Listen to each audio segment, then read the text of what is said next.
पार्वती के दुश्मनों ने आपस में हाथ मिला लिया है। पार्वती के खिलाफ एक बड़ी जंग छिड़ गई है।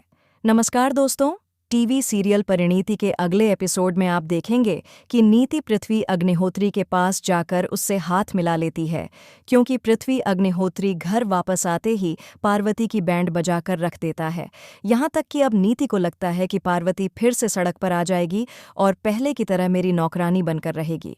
मैं जैसे चाहूंगी वही होगा, क्योंकि नीति को अब यह सच्चाई पता चल चुकी है कि यह पार्वती सिंघानिया नहीं बल्कि परी बाजवा है। अब मैं इसे सबक सिखाऊंगा। इसे लगता था कि बाजवास की प्रॉपर्टी अपने हाथ में रखेगी, लेकिन ऐसा कुछ भी नहीं होने वाला, क्योंकि यह प्रॉपर्टी तो मेरी है और मेरी ही रहेगी। पृथ्वी अग्निहोत्री जरूर मेरा साथी बनेगा। अब नीति से इरादा लेकर जैसे ही वह पृथ्वी के पास पहुंचती है, पृथ्वी पहले ही नीति को खुद से दूर कर देता है और कहता है कि मुझे किसी के साथ कोई डील अच्छी नहीं लगती और मैं ना किसी दोस्ती का कायल हूं, क्योंकि मैं अपना बदला खुद ले सकता हूं।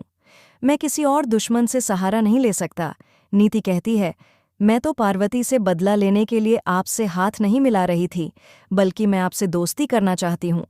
दूसरी तरफ जो शख्स पृथ्वी अग्निहोत्री लौटा है, वह कोई और नहीं बल्कि पहले पार्वती का सच्चा आशिक निकलने वाला है, जो अब नीति की बैंड बजाएगा, पार्वती की नहीं।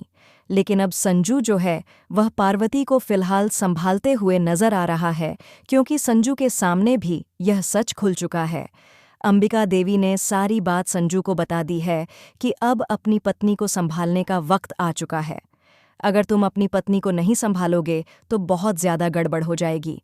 अगर तुम चाहते हो कि तुम्हारी पत्नी तुम्हारे साथ रहे और तुम दोनों खुश रहो, तो पृथ्वी अग्निहोत्री का खेल खत्म करके इसे यहाँ से भेज दो। वरना अगर यह सच्चाई इसके सामने आ गई कि यह पार्वती नहीं बल्कि परी है, तो यह नहीं छोड़ेगा और अपनी जिद से पीछे नहीं हटेगा। इसे अच्छी तरह से मैं ही जानती हूँ, तभी तो मैंने अपनी बेटी पार्वती से हमेशा के लिए इसे दूर किया। अंबिका देवी की ये बातें सुनने के बाद संजू के होश उड़ जाते हैं और वह अंबिका देवी से कहता है, अगर आप मुझे पहले बता देती तो मैं पार्वती को गलत नहीं समझता। पार्वती अपने दुश्मनों से बदला लेने आई थी, लेकिन बुरी तरह से फंस गई। तो फ्रेंड्स, यह थी आज की अपडेट। मज़ीद न्यूज़ के लिए चैनल को सब्सक्राइब करें। मिलते हैं नेक्स्ट वीडियो में।